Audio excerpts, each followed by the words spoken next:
여호수아 4장 19절에서 24절 말씀 교독합니다. 오늘 말씀은 이스라엘 백성 요단강을 건넌 후에 길갈에 진을 치고 처음으로 한 일을 기록하는 것을 내용으로 하고 있습니다. 요단강가에서 길갈로 옮겼다 했습니다. 첫 달 10일에 그러니까 요단강을 건넌 다음에 바로 요단강가에서 열흘 동안 있었습니다.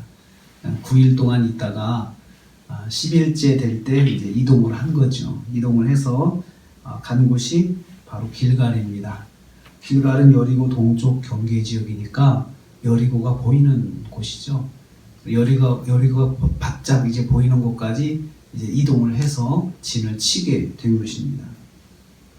그러니까 여리고와의 전쟁이 이제 임박했다는 거죠. 전쟁이 이제 임박해서 아주 다들 긴장을 하고 무슨 일이 일어날지 모르잖아요. 여리고는 강하고 자기들은 사실은 광야 생활을 하다가 이제 올라온 민족이잖아요. 그러나 한 가지 그들이 가지고 있는 것은 하나님에 대한 체험입니다. 하나님께서 요단강을 건너게 하셨다는 거 하나 가지고 지금 그들의 마음이 아주 용기가 나고 힘이 나지만 한편으로는 저걸 어떻게 할까라는 생각도 있었을 것입니다. 이때 요단강에서 가져온 그 12돌을 또 들고 갔음을 여기서 볼 수 있습니다. 왜냐하면 그 길갈에 12돌을 또 세웠다라고 하는 것은 먼저 요단강 건넌 다음에 진영에다가 12돌이 있었거든요. 그러면서 그 진영에서 있던 이 12돌도 길갈로 가져갔음을 볼 수가 있습니다. 그래서 이 12돌을 제일 먼저 세우면서 그것을 가지고 여호수아가 이제 백성들에게 한마디 합니다. 이것을 자녀들이 후일에 묻거든 21절 말씀 후일에 너희 자녀들이 그들의 아버지에게 묻기를 사실은 이제 가나안에 들어가면은 길갈은 변방지역입니다. 변방지역에 있는 이 길갈의 12돌을 자녀들이 어떻게 보고 물어보냐 이거죠. 그것은 데리고 와서 보여주라는 것입니다. 마치 수학여행 하듯이 데리고 와서 보여주면서 자녀들이 질문을 할 때 이게 뭐냐라고 물어볼 거라 이거죠. 그럴 때 교육하라는 것입니다. 그래서 여호수아가 지금 말하고 있는 것은 나중에 자녀들을 이쪽으로 데리고 와서 교육을 시켜야 한다.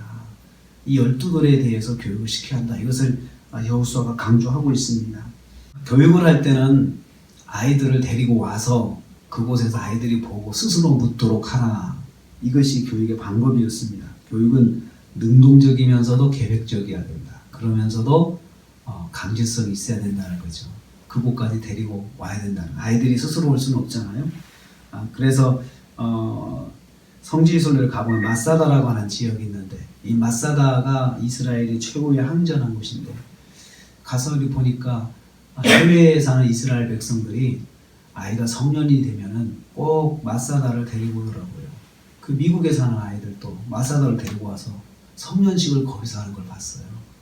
그러면서 그곳 그 척박한 곳 그 산꼭대기까지 아이들을 데리고 와서 거기에서 식구들이 같이 성년식을 하는 것을 봤습니다. 그것이 신앙교육이죠. 신앙교육이죠. 두 번째로 12돌의 의미를 정확하게 가르치라고 했습니다. 이 12돌은 22절 말씀에 자손들에게 알게 하여 이르기를 알게 하라. 알게 하라. 이게 강제성이죠. 꼭 가르쳐 주라. 이스라엘이 마른 땅을 밟고 이 요단을 건넜다. 12돌의 의미는 뭐냐 하면 우리 이스라엘 백성이 요단강을 건넜다는 거예요. 마른 땅을 밟고 마른 땅. 요단강이 이 물로 충만해 있었는데 이 땅이 다 마르게 하나님께서 만들어 주셔서 우리가 걸어서 이 땅을 이 강을 건넜다는 거죠. 그러면 궁금해할 것입니다. 어떻게 그런 일이 일어날 수 있느냐 이거죠. 어떻게? 그리고 23절 말씀에 너희의 하나님 여호와께서 너희 요단물을 너희 앞에서 마르게 하셨다. 그래서 하나님께서 마르게 하셨어. 이 강을 마르게 하신 거예요. 하나님께서. 놀라운 사건이죠. 이걸 경험하지 않은 후손들은 믿어지지 않을 것입니다. 어떻게 그런 일이 일어날 것이냐. 그런데 그 증거가 12돌이에요.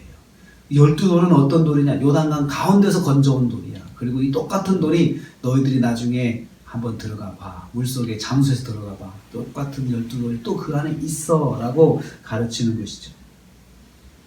하나님께서 요단물을 마르게 하셔서 건너게 하셨는데 이것은 마치 23절 후반부에요. 우리 앞에 홍해를 말리시고 우리를 건너게 하신 것 같았다. 이것만 있었던 것이 아니야. 홍해도 하나님께서 가르셨어. 그래서 우리가 마른 땅으로 건너오게 한 거야. 이 역사적 사실을 꼭 자녀들에게 가르쳐 주라는 것입니다. 자녀들에게 하나님의 역사를 정확하게 가르쳐야 된다. 하나님께서 이렇게 역사하셨어 라고 가르쳐 주라는 거죠. 이것을 통해서 24절 말씀에 여호와가 어떤 분인지를 분명하게 알게 해주라는 거죠. 이 12돌은 단순히 하나님께서 건너게 하셨어 라고 한 것이 아니고 이 일을 통해서 그 땅에 사는 모든 백성들이 하나님이 강하시다. 하나님의 손이 얼마나 강하신지 그것을 알게 되었다. 그래서 이 지역의 모든 사람들이 그냥 하나님이 어떤 분인가를 아는 사건이 바로 이 요단강 건넌 사건이고 홍해를 건넌 사건이야. 우리는 이것을 통해서 너희의 하나님 여호와가 항상 어떤 분인지 경외하라. 하나님을 경외하는 삶을 살라라고 그렇게 자녀들을 가르치라는 거죠. 우리가 경험하는 하나님의 역사는 우리에게 주시는 의미가 있어요. 그것은 하나님을 경외하고 살라는 거죠. 하나님 살아계신 분이니까 하나님 경외하고 살아. 항상 하나님 말씀을 두렵고 떨림으로 들어야 되고 그 말씀을 받았으면 반드시 순종해야 하는데 그것이 바로 하나님을 경외하는 것입니다.